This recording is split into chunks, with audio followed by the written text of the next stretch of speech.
வந்தான், பார்த்தான், சுட்டான், ரிப்பீட்டு அப்படின்ற மாதிரி ஒவ்வொரு ஃப்ரீ கிக்குக்கும் பாக்ஸுக்கு முன்னாடி இருந்துச்சுன்னா மறந்துடுங்க, கோல் தான். மறந்துடுங்க, கோல் கீப்பரு எங்கேயா போய் படுத்து தூங்கிடு.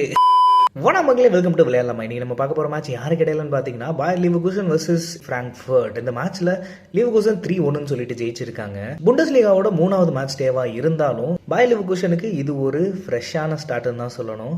ஏன்னு கேட்டிங்கன்னா எரிக் டென் ஹாக்கை சாக் பண்ணிட்டு காஸ்பர் ஹாய்ல்மண்ட்னு சொல்லிட்டு ஒரு புது மேனேஜர் இறக்குமதி பண்ணியிருக்கோம். ராஸ்மஸ் ஹாய்லண்ட் இல்லைங்க, காஸ்பர் ஹாய்ல்மண்ட். ஸோ டென்மார்க்ல இருந்து தான் இவரையும் இறக்குமதி பண்ணியிருக்கிறோம். சூப்பராகவே விளையாண்டாரு.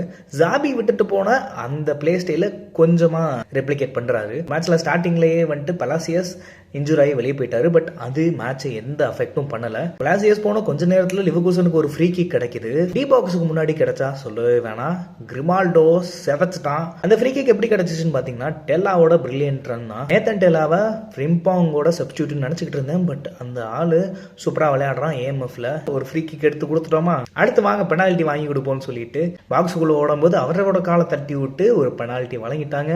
எடுக்க போறது பேட்ரிக் ஷிக். என்னாகவும் கோல் தான் போட்டானுங்க. ஸோ 2-0 சொல்லிட்டு லிவர்கூசன் ஃபர்ஸ்ட் ஹாஃப்ல லீட் பண்ணிட்டு இருந்தாங்க. ஃப்ராங்க்ஃபர்ட்டுக்கு ஒரு கார்னர் கிடைக்குது. அந்த கார்னரை கோலா கன்வெர்ட் பண்றாங்க. டிஃப்ளெக்ட் ஆகி வந்தனால மார்க் ஃபிளெக்டர்னால எதுவும் பண்ண முடியல. கோல் போன கொஞ்ச நேரத்தில் ராபர்ட் ஆண்ட்ரிச்சுக்கு ரெட் கார்டு கொடுத்து வெளியே அனுப்பிச்சிடுறாங்க.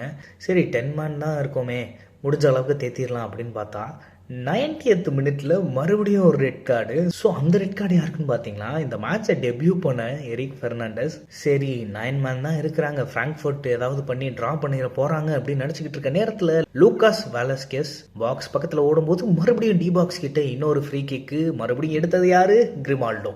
வந்தான், பார்த்தான், சுட்டான், ரிப்பீட்டு அப்படின்ற மாதிரி ஒவ்வொரு ஃப்ரீ கிக்குக்கும் பாக்ஸுக்கு முன்னாடி இருந்துச்சுன்னா மறந்துடுங்க, கோல் தான். மறந்துடுங்க, கோல் கீப்பரு எங்கேயா போய் படுத்து தூங்கிடு அப்படின்ற ரேஞ்சுக்கு தான் அடிப்பான் அவன். உண்மையிலேயே சூப்பராக இருந்துச்சு 2 ஃப்ரீ கிக்கும். பாயர் லீவர்கூசன் அடுத்த மேட்ச் ஒரு இன்ஜூர்டு பிளேயர் அப்புறம் 2 ரெட் கார்டில் போகிறனால 3 பிளேயர்ஸை மிஸ் பண்ணுறாங்க. 3மே மெயினான பிளேயர்ஸு. ஸோ அடுத்த மேட்ச் எந்த அளவுக்கு நல்லா விளையாடுறோம் அப்படின்னு பார்க்கணும். நிறைய யங்ஸ்டர்ஸ் சைன் பண்ணியிருக்காங்க. அவங்கள வச்சு தான் டெஸ்ட் பண்ணணும், இவங்க எப்படி விளையாடுறாங்க வைக்கிறாங்க அப்படின்னு பார்த்துட்டு அடுத்த ஒரு நல்ல வீடியோவோட நான் உங்களை வந்து பார்க்குறேன். அண்டில் தான் இட்ஸ் பை ஃப்ரம் விளையாடலாம் அட்மின். பாய்.